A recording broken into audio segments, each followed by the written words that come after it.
Bismillahirrahmanirrahim. Assalamualaikum warahmatullahi wabarakatuh. Alhamdulillahirabbil alamin wal aqibatu lil muttaqin wala udwana illa 'alal zalimin. Wassalatu wassalamu ala asrafil anbiya'i wa imamil mursalin wa ala alihi wa sahbihi ajmain amma ba'du. Qala Allah ta'ala fi Qur'anil Karim, a'udzubillahi minasyaitonir rajim. Bismillahirrahmanirrahim.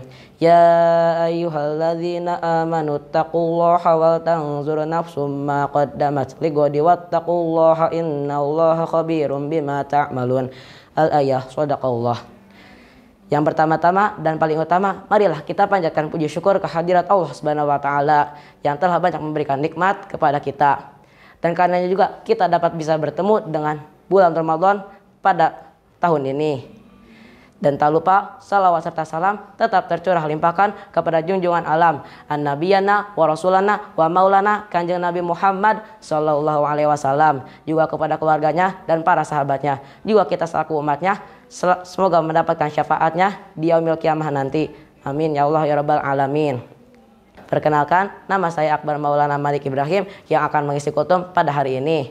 Kutum yang saya akan bawakan bertemakan mereka yang sukses di bulan Ramadan. Alhamdulillah kita masih diberi kesempatan untuk bisa bertemu dengan bulan Ramadan pada tahun ini. Bulan yang penuh kesucian dan keberkahan. Bulan yang selalu dinanti oleh seluruh umat muslim yang mengharapkan kehidupan akhirat. Pantaslah jika para salafus soleh merasa bersedih dan kehilangan atas kepergian bulan Ramadan. Mereka merasa bersedih karena mereka merasa tidak ada jaminan untuk mereka bisa bertemu kembali dengan bulan Ramadan. Di samping itu mereka menangis khawatir, takut jika amal ibadah mereka selama bulan Ramadan tidak diterima oleh Allah Subhanahu wa taala. Oleh karena itu, marilah kita bermuhasabah diri, menghitung amal-amal yang selama ini telah kita perbuat, apakah sudah pantas untuk dijadikan modal untuk menghadap Allah Subhanahu wa taala. Sebagaimana yang Allah kalamkan dalam Quran surat Al-Hasyr ayat 18. Bismillahirrahmanirrahim. Ya ayyuhalladzina amanu taqullaha wal tanzur nafsum ma qaddamat lighad wattaqullaha innallaha khabirum bima ta'malun. Yang artinya, hai orang-orang yang beriman, bertakwalah kepada Allah dan hendaklah setiap diri memerhatikan apa yang telah diperbuatnya untuk hari esok, dan bertakwalah kepada Allah, sesungguhnya Allah Maha mengetahui apa yang kamu kerjakan. Bermuhasabah atau menghitung amal-amal yang selama ini telah kita perbuat merupakan cara orang bijak untuk mengetahui kekurangan yang ada dalam dirinya. Di samping itu, bermuhasabah juga dapat menghilangkan sifat sombong atau kufur, merasa dirinya telah banyak menumpuk pahala, padahal bisa saja di sisi Allah itu tidak ada nilainya sama sekali, sebagaimana yang Allah kalamkan. Bismillahirrahmanirrahim. Wa qadimna ila ma 'amilu min amalin faj'alnahu haba'an manthura. Yang artinya, dan kami hadapi segala amal yang telah mereka perbuat, lalu kami jadikan amal itu bagaikan debu yang berterbangan. Quran surat Al-Furqan ayat 23. Oleh karena itu, sikap terbaik seorang muslim adalah merasa dirinya berada dalam kondisi antara khauf dan roja, atau antara takut dan khawatir jika amal ibadahnya tidak diterima oleh Allah Subhanahu wa taala, dan berharap sepenuh hati agar Allah Subhanahu wa taala berkenan menerima seluruh amalnya. Dan inilah yang terlihat dari salah satu doa Nabiullah Ibrahim alaihissalam yang mungkin kita semua sudah hafal, yang berbunyi, Rabbana taqabbal minna innaka antas samiul alim wa tub alaina innaka antat tawwabur rahim. Ma'asyiral muslimin rahimakumullah. Salah satu tujuan dari ibadah puasa adalah untuk mencapai kesucian yang hakiki. Kesucian ini dicapai oleh mereka yang melaksanakan ibadah puasa. Tetapi puasa yang tidak hanya untuk menahan lapar dan dahaga, tetapi puasa yang dapat mengekang perbuatan-perbuatan kotor nafsunya, sehingga hatinya selalu bersih, perbuatannya selalu terkontrol, serta selalu terarah kepada hal-hal yang positif. Orang semacam inilah yang pada hakikatnya pantas untuk berbahagia pada hari ini.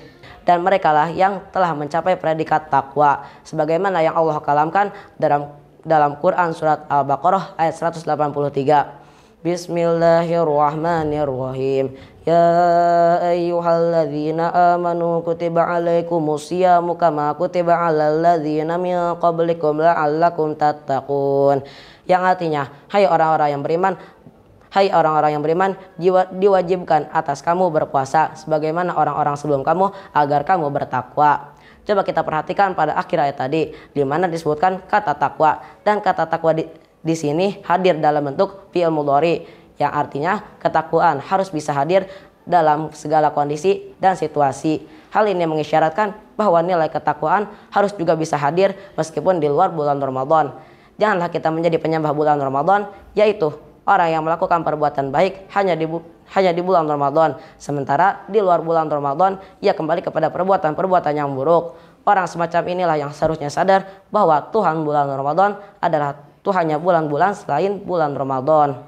Lantas, mengapa kita kembali kepada kemaksiatan di luar bulan Ramadan?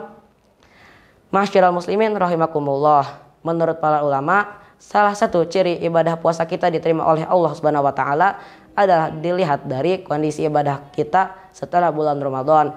Apakah meningkat, bertahan, atau malah sebaliknya. Kita malah makin terjerumus kepada perbuatan-perbuatan kotor yang keji. Wal iyadzubillah. Dari hal ini dapat disimpulkan bahwa orang yang sukses dalam berpuasa adalah orang yang sukses dalam menyucikan jiwanya dan selalu berusaha untuk membersihkan dirinya dari dosa-dosa. Sehingga ketika ia ingin bertemu dengan Allah Subhanahu wa taala, ia berada dalam keadaan tenang, tanpa sedikit pun ragu ataupun khawatir sebagaimana yang Allah kalamkan. Bismillahirrahmanirrahim. Ya ayyuhan nafsul mutmainnah irji'i ila rabbiki radiyatan mardiyah fadkhuli fi ibadi wadkhuli jannati. Ya artinya, hai jiwa yang tenang, kembalilah kepada Tuhanmu dengan hati yang rela lagi diridhoinya, maka masuklah ke dalam jamaah hamba-hambaku dan masuklah ke dalam surgaku. Quran Surat Al-Fajr ayat 27-30. Semua ini berhasil jika kita bisa melakukannya dengan istiqomah sampai ajal kematian menjemput dengan predikat husnul khotimah. Amin amin ya Allah ya rabbal alamin. Mungkin cukup sekian dari saya. Unzur mangkola walatang zur mangkola. Lihatlah apa yang dibicarakan, bukan siapa yang berbicara. Wabillahi taufiq wal hidayah, walidah walinayah. Wassalamualaikum warahmatullahi wabarakatuh.